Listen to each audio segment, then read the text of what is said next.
যেই জমিনে শহীদদের রক্ত ঝরেছে সেই জমিনে ইনসাফ কায়েম হবে ইনশাআল্লাহ। শহীদ শরীফ ওসমান হাদির যে লড়াই, সেই লড়াই হচ্ছে আমাদের লড়াই। শহীদ ওসমান হাদি আমাদেরকে যে আজাদির রাস্তা দেখিয়েছে, সেই আজাদির লড়াই চালিয়ে যাওয়া হচ্ছে আমাদের কাজ। আমরা শুরুতেই শ্রদ্ধার সাথে স্মরণ করছি বাংলাদেশের আজাদি আন্দোলনের সকল শহীদদের, বিশেষ করে জুলাই বিপ্লবের শহীদ আবু সাইদ, শহীদ আলী রায়হান, শহীদ ফয়সাল আহমদ শান্ত, শহীদ ওয়াসিম সহ বিপ্লবের 2000 শহীদ ভাই বোনদের, যাদের আত্মত্যাগের মাধ্যমে আজকে আমরা নতুন বাংলাদেশ পেয়েছি। একই সাথে দোয়া করছি সকল গাজী ভাই বোনদের জন্য, যারা এখনো হাসপাতালের বেতে কাতরাচ্ছেন, যারা এখনো পঙ্গু অবস্থায় আছেন, যারা তাদের চোখ হারিয়েছেন, পা হারিয়েছেন।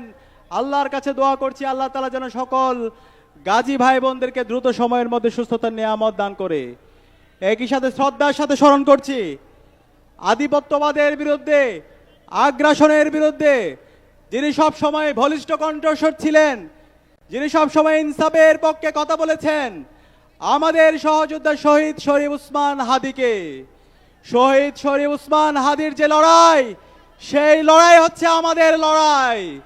শহীদ ওসমান হাদি আমাদেরকে যে আজাদির রাস্তা দেখিয়েছে, সেই আজাদির লড়াই চালিয়ে যাওয়া হচ্ছে আমাদের কাজ। সংগ্রামী উপস্থিতি, আজকে যেই জুলাইয়ের উপর ভিত্তি করে যেই শহীদদের আত্মত্যাগের মাধ্যমে আজকে আমরা নতুন বাংলাদেশ পেয়েছি, আজকে যে নির্বাচন হয়েছে, সেই নির্বাচন নিয়ে অনেক প্রশ্ন আছে। যাই হোক, তারপরও নির্বাচনের পর যেই সরকার এসেছে, সেই সরকার আজকে জুলাইকেও স্বীকার করে। আজকে আমরা সেই দলের ইতিহাস যদি দেখতে পাই, তারা সব সময় এই জাতির সাথে প্রতারণাই করেছে। 75-এর যে বিপ্লবী ছিল, সেই বিপ্লবের ফসল তারা ঘরে তুলে গেছে, বিপ্লবীদের সাথে তারা প্রতারণা করেছে। 90-এর গণ অভ্যুত্থান পরবর্তী বিপ্লবীদের সাথে তারা প্রতারণা করেছে। 24-এর জুলাই বিপ্লবের যারা বিপ্লবী আছে, সেই বিপ্লবীদের সাথে, বিপ্লবের আকাঙ্ক্ষার সাথে আমরা তাদের প্রতারণায় দেখতে পেয়েছি। আমরা হুঁশিয়ার করছি, আমরা সাবধান করছি, আমরা দীপ্ত কণ্ঠে ঘোষণা করছি, যেই জমিনে শহীদদের রক্ত ঝরেছে সেই জমিনে ইনসাফ কায়েম হবে ইনশাআল্লাহ। আর যারা শহীদদের সাথে গাদ্দারি করবে, শহীদদের সাথে যারা প্রতারণা করবে, তারা ধুলোর সাথে মিশে যাবে। আমরা দেখতে পাচ্ছি ওই দল আজকে পাগল হয়ে গেছে। আজকে বাংলাদেশের প্রতিটি ক্যাম্পাসে তারা আবার সন্ত্রাস কায়েম করতে চায়, তারা আবার গণরম গ্যাসরুম কালচার ফিরে নিয়ে আসতে চায়, তারা আবার অস্ত্রের ঝঞ্ঝানির মাধ্যমে শিক্ষার্থীদেরকে আতঙ্কিত করে তাদের রাজনীতি বিনির্মাণ করতে চায়। তাদের প্রকাশ্যে রাজনীতির নামে তারা রামদা নিয়ে, চাপাতি দিয়ে আমার শিক্ষার্থী ভাই বোনদেরকে কুপিয়ে তাদের রাজনীতি বিনির্মাণ করতে চায়। তারা সবসময় মবের কথা বলে। আমরা দেখতে পেয়েছি গতকাল এই ঢাকায় শাহবাগে একজন শিক্ষার্থীর যখন ফেক ফটোকার্ডের উপর ভিত্তি করে ছাত্র দলের সন্ত্রাসীরা যখন তাকে জবাই করার, তাকে হত্যা করার হুমকি দিচ্ছিল, তার নিরাপত্তার জন্য সে থানায় সাধারণ ডায়েরি করতে এসেছিল।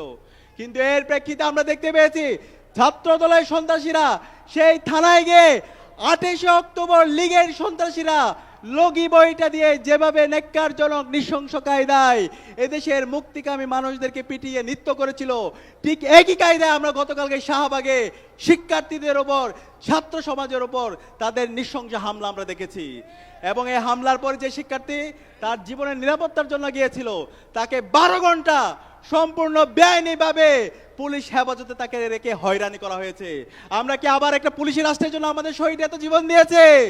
সুতরাং আমরা সাবধান করছি, মাননীয় প্রধানমন্ত্রী তারেক রহমান, আপনি যদি মনে করেন যে ক্ষমতায় এসে আপনি যা ইচ্ছা তাই করবেন, জুলাই সনদকে আপনি অধ্যাদেশকে বাতিল করে দিবেন, গণভোটকে অস্বীকার করবেন, মানবাধিকার অধ্যাদেশ বাতিল করবেন, গুম প্রতিরোধ প্রতিকার অধ্যাদেশ বাতিল করবেন, এবং এর মাধ্যমে আপনি হাসিনা হয়ে উঠতেও পারবেন। আমরা সাবধান করছি, এই স্বাধীন বাংলাদেশে আপনাদের এই ফেসিবাদ আমরা কায়েম হতে দেব না। আমরা এখন অনুরোধ করব, যে এই কমিটমেন্ট আপনি দিয়েছেন, যে গণভোটে হায়ের পক্ষে আপনি ক্যাম্পেইন করেছেন, সেই কথা আপনি রাখেন। এই জাতিকে সাথে নিয়ে, সবাইকে সাথে নিয়ে শহীদদের আকাঙ্ক্ষার আলোকে একটা নতুন বাংলাদেশ বিনির্মাণের জন্য কাজ করেন। এবং যে সন্ত্রাসীরা আছে ছাত্র দলের, যুব দলের, বিএনপির যারা সন্ত্রাস নৈরাজ্য কায়েম করছে, এই সন্ত্রাসীদেরকে সামলান এবং তাদেরকে বিচার আওতায় নিয়ে আসেন।